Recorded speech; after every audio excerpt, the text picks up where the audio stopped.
Hello, MK motivational and study point में आपका स्वागत है। मैं सोहन कवाड़िया आपके लिए लेके आया हूँ नर्सिंग के टॉपिक चाइल्ड हेल्थ नर्सिंग, बाल स्वास्थ्य नर्सिंग के बारे में, जिसमें हम नर्सिंग से रिलेटेड क्या होती है, पेडियाट्रिक नर्सिंग क्या चीज़ होती है उसके बारे में जानकारी देंगे। उसके साथ साथ पेडियाट्रिक नर्सिंग की ज़रूरत क्यों पड़ी उसके बारे में हम आपको बताएंगे। पेडियाट्रिक एज क्या होती है उसके बारे में हम आपको बताएंगे।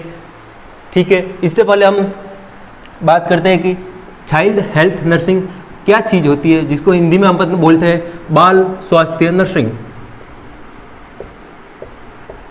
बाल स्वास्थ्य नर्सिंग या बाल स्वास्थ्य देखभाल। नॉर्मली भाषा में हम देखें तो चाइल्ड हेल्थ नर्सिंग बाल स्वास्थ्य देखभाल, एक बच्चे के स्वास्थ्य के बारे में उसकी देखभाल करना चाइल्ड हेल्थ नर्सिंग कहलाता है। इसी को दूसरे नाम वर्ड से हम जानते हैं कि पीडियाट्रिक्स क्या होता है। पीडियाट्रिक्स नर्सिंग के फर्स्ट हम इंट्रोडक्शन की बात करते हैं, उसका परिचय क्या होता है पीडियाट्रिक नर्सिंग उसके बारे में हम जानकारी देते हैं। इंट्रोडक्शन, जो पीडियाट्रिक वर्ड है वो कि डिराइव्ड हुआ है ग्रीक वर्ड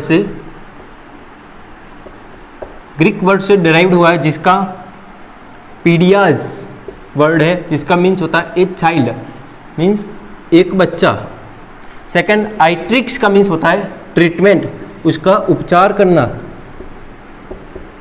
और आइस का मीन्स होता है एक ब्रांच जिसमें उसका अध्ययन किया जाता है। एक मेडिकल साइंस की एक ब्रांच होती है जिसके अंतर किसी भी चीज़ का अध्ययन करना, आइस। फर्स्ट हम पीडियाट्रिक्स की बात करते हैं तो इसकी डेफिनेशन की बात करते हैं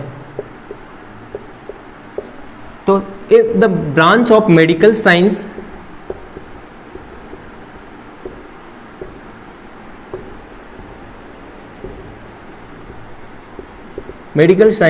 deal with child treatment, care, etcetera. इसमें हम बात करें पीडियाट्रिक्स क्या वर्ड होता है कि पीडियाट्रिक्स तीन वर्ड से मिलकर बना होता है, ग्रीक वर्ड पीडियाज, आइट्रिक्स और आइस। ए चाइल्ड, पीडियाज का मीन्स, आइट्रिक्स का मीन्स ट्रीटमेंट और आइस का means the branch of medical science. ठीक है, इन तीनों वर्ड से मिलकर बना होता है पीडियाट्रिक्स। और पीडियाट्रिक्स जो वर्ड है उसको देने वाले हमारे वैज्ञानिक है, उनका नाम है अब्राहम जैकोबी, जिसको हम फादर ऑफ पीडियाट्रिक्स के नाम से भी जाना जाता है, जिनका नाम है फादर ऑफ, इसको बोलते हैं फादर ऑफ पीडियाट्रिक्स नर्सिंग या पीडियाट्रिक्स, अब्राहम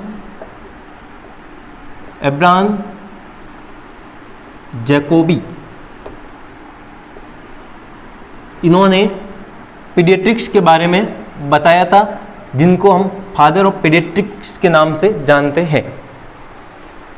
नेक्स्ट अपन बात करते हैं कि पीडियाट्रिक्स नर्सिंग क्या चीज़ होती है। पीडियाट्रिक नर्सिंग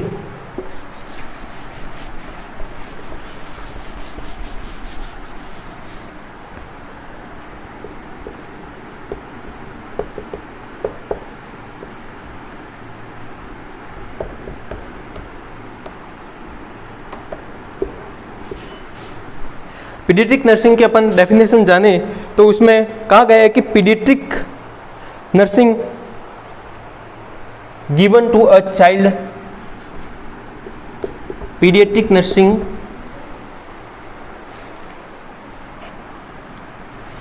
की बात करते हैं तो उसमें कहते हैं कि nursing care given to a child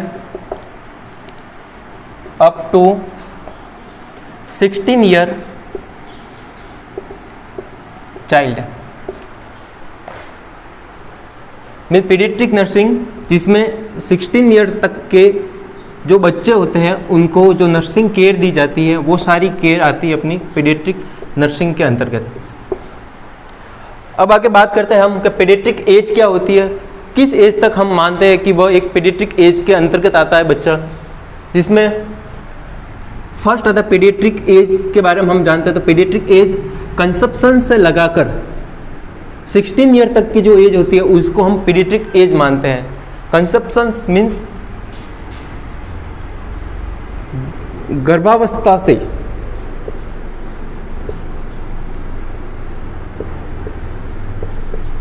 means जब माँ एक बच्चे को कंसीव करती है वहाँ से लगाकर जब बच्चा 16 ईयर तक का हो जाता है उस तक की जारी की एज होती है उसको हम पीडियाट्रिक एज कहा जाता है।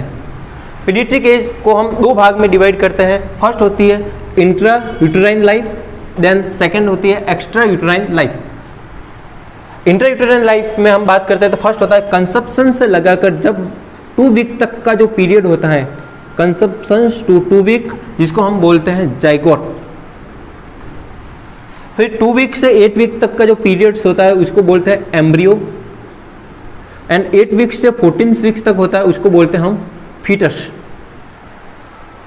नेक्स्ट एक्स्ट्रा यूटेराइन लाइफ के बाद में फीटस जब 40 वीक के बाद में जब डिलीवर्ड हो जाता है तो उसके बाद में वह चेंज हो जाता है फीटस से न्यूबॉर्न में।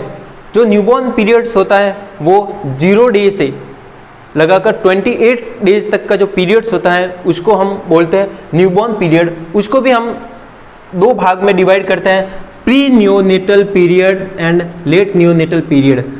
0 डे से लगाकर 7 डेज तक का जो बेबी होता है उसको बोलते हैं pre neonatal period, and 8 days से लगाकर 28 डेज तक का जो बेबी होता है उसको हम बोलते हैं लेट नियोनेटल पीरियड या लेट नियोनेट बेबी। जब बच्चा फर्स्ट डे डिलीवर्ड होता है तो जो फर्स्ट के 7 डे होते हैं, मीन्स जब बच्चा प्री नियोनेटल पीरियड्स में होता है तब जो उसका वेट होता है वो डाउन होता है, और 10 डेज के बाद में उसका वेट इंक्रीज होने लगता है। ये एक नॉर्मल कंडीशन होती है कि हर एक बेबी जो होता है कि फर्स्ट 7 डेज के अंतर्गत उसका वेट कम होता है और 7 डेज के बाद में उसका वेट है वो ऑटोमेटिकली अप होने लगता है, जो कि एक नॉर्मल कंडीशन है। क्योंकि जब बेबी डिलीवर्ड होता है उस टाइम वह पूरी तरह से एमनियोटिक फ्लूइड में रहता है और उसके शरीर पर पूरा एमनियोटिक फ्लूइड, लेन्यूगो वगैरह सारी चीज़ें होती है। वो सब चीज़ जो बाहरी इन्वायरमेंट में आने के बाद में धीरे धीरे वह अवशोषित हो जाती है और उसके बाद में बेबी का जो नॉर्मल वेट है वो बढ़ने लगता है। फिर हम बात करते हैं आगे 1 मंथ से लगाकर 1 ईयर तक के बेबी को इन्फेंट कहते हैं। 1 ईयर से 3 ईयर टोडलर, 3 ईयर से 6 year pre schooler and school going children. 6 year to 12 years तक के बेबी को स्कूल गोइंग चिल्ड्रन कहा जाता है। एंड एडोलसेंट किशोरावस्था 12 साल से लगाकर 18 साल तक के जो बेबी होते हैं उनमें एडोलसेंट किशोरावस्था कहा जाता है। और किशोरावस्था में सेकेंडरी सेक्सुअल कैरेक्टरिस्टिक्स शो होते हैं, जिसको हम सामान्य हिंदी भाषा में बोलते हैं कि द्वितीय लैंगिक लक्षण शो होते हैं, जिसमें जो चाइल्ड बेबी है, बॉयज़ बेबी है, उसमें डैडी मूंछ का आना, आवाज़ का झाड़ी होना। फीमेल चाइल्ड है उसमें आवाज़ का पतला होना, मेंस्ट्रुअल पीरियड का शो होना। ऐसे कई हार्मोनल डिस्टर्बेंस के कारण सेकेंडरी सेक्सुअल कैरेक्टरिस्टिक्स जो होते हैं वो एडोलसेंस पीरियड में दिखते हैं। ये बात हो गई पेडियाट्रिक एज की। अब हम बात करते हैं आगे कि कहाँ ज़रूरत पड़ी कि पीडियाट्रिक नर्सिंग, पीडियाट्रिक डिपार्टमेंट की कहाँ ज़रूरत पड़ी कि पहले के हॉस्पिटल्स थे उसमें क्या बच्चों को केयर नहीं दी जाती थी, जो पीडियाट्रिक देखभाल की ज़रूरत पड़ी।